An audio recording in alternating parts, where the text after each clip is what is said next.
AP ఆర్థిక పరిస్థితిని వివరిస్తున్నారు ఏపీ సీఎం చంద్రబాబు. లైవ్ చూద్దాం. పరిపాలించాం. పడుకోవడానికి రూమ్ లేదు, ఉద్యోగస్తులు రావడానికి ఇది లేదు.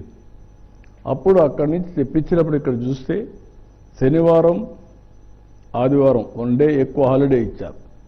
5 days ఏ వీక్ తీసుకొచ్చారు. స్పెషల్ ట్రైన్స్ వేయించాం. మళ్ళా అక్కడ ఫ్యామిలీస్ ఉంటారు కాబట్టి పోవాలి కాబట్టి ఉన్న పడంగా హ్యూమన్ యాంగిల్ అలాంటిదంతా ప్రయాణం స్టార్ట్ చేశాం. Disproportionate allocation of assets. నేను ఇప్పుడు కూడా గొడవలు పెట్టుకుంటే వచ్చేది ఏముండదు. కష్టపడితే దానికంటే 10 రెట్లు ఎక్కువ సంపాదించుకుంటాం. 2 రాష్ట్రాలు కూడా ఆ రోజు నేనే అభివృద్ధి చేశాను. సమైక్య ఆంధ్రప్రదేశ్లో తెలుగు జాతి కోసం చేశాం. తెలంగాణకు వెళ్ళింది. నేను ఎప్పుడో ఒకటి చెప్తాను, నాకు రిగ్రెట్స్ లేదు. అక్కడ తెలుగువారు అనుభవిస్తున్నారు ఆ ఆస్తులన్నీ. కానీ ఇక్కడికి వచ్చినప్పుడు ఆ లాస్ జరిగింది. ఇక్కడికి వచ్చినప్పుడు గుర్తుపెట్టుకోవాల్సింది డెస్ట్రక్షన్. ఇది పెయిన్ఫుల్ అయితే ఇది విధ్వంసం. పెయిన్ఫుల్ భరించగలుగుతాం, విధ్వంసాన్ని సైకలాజికల్ ట్రామా కూడా అంత భయంకరంగా జరిగే పరిస్థితి వచ్చింది. డిక్లైన్ ఆఫ్ స్టేట్ ఎకానమీ, దీనివల్ల ఎరోజన్ ఆఫ్ ఇన్స్టిట్యూషన్స్, ఎక్కడ చూసినా మిస్ గవర్నెన్స్, డిక్లైన్ ఆఫ్ మొరేల్.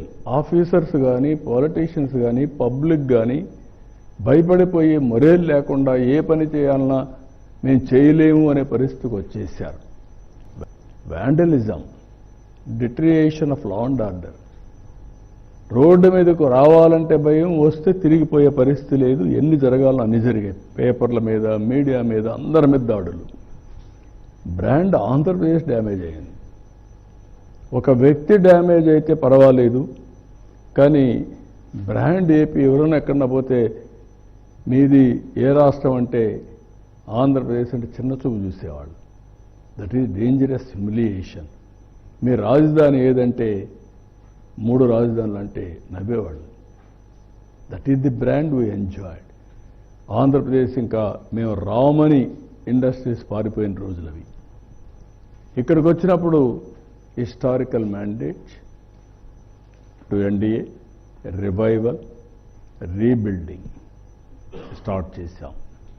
ఈరోజు నేను ఎన్నోసార్లు చెప్పాను, నేను, జనసేన, పవన్ కళ్యాణ్ గారు, నరేంద్ర మోడీ గారు ఆ రోజు ఏదైతే మేము ఎలక్షన్ ముందు చెప్పామో దాని ప్రకారం ఈ 2 సంవత్సరాల్లో అనునిత్యం పనిచేసి ఏం చేయాలో చేశాం.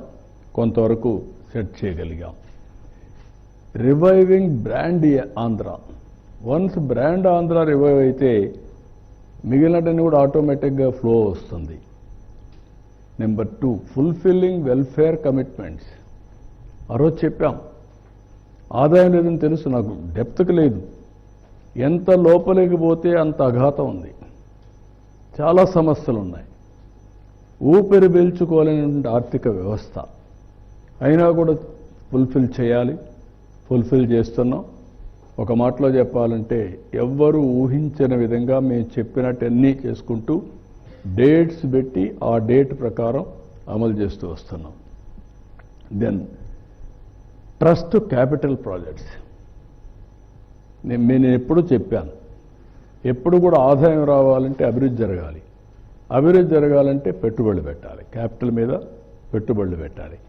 ఈ 3 డిస్ట్రాయ్ అయినాయి. ఇప్పుడు రివైవ్ చేశాం, ఎక్కువ క్యాపిటల్ ప్రాజెక్ట్స్ తీసుకొచ్చాం. ఇంకొక పక్కన progressive policies and technologies for future and sustainability. Sustainability లేకుండా ఏ పని చేసినా కాదు, దానికి కూడా తీసుకొచ్చాం. నెక్స్ట్, ఇక్కడ మీరు చూస్తే బైఫర్కేషన్ పెయిన్ఫుల్ అని ఎందుకన్నానంటే అగ్రికల్చర్ 51% కంబైన్డ్ ఆంధ్ర,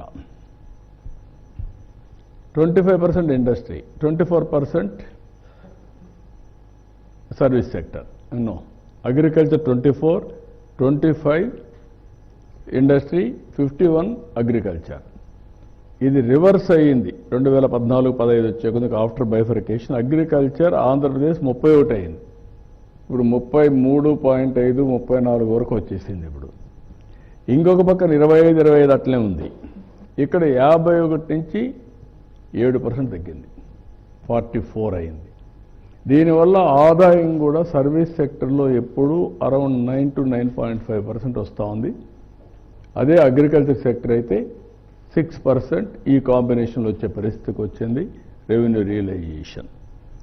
ఇక్కడ మీరు చూస్తే combined Andhra Pradesh per capital income 95,231. ఎప్పుడు కూడా పర్ క్యాపిటల్ ఇన్కమ్ అనేది ప్రజల జీవన ప్రమాణాలని నిర్దేశిస్తుంది. అదే తెలంగాణ బైఫర్కేషన్ అయినాక మీరు చూస్తే 1,24,104 రూపాయలకి వెళ్ళింది. ఆంధ్ర 95 నుంచి 93,903 రూపాయలు అయిపోయింది.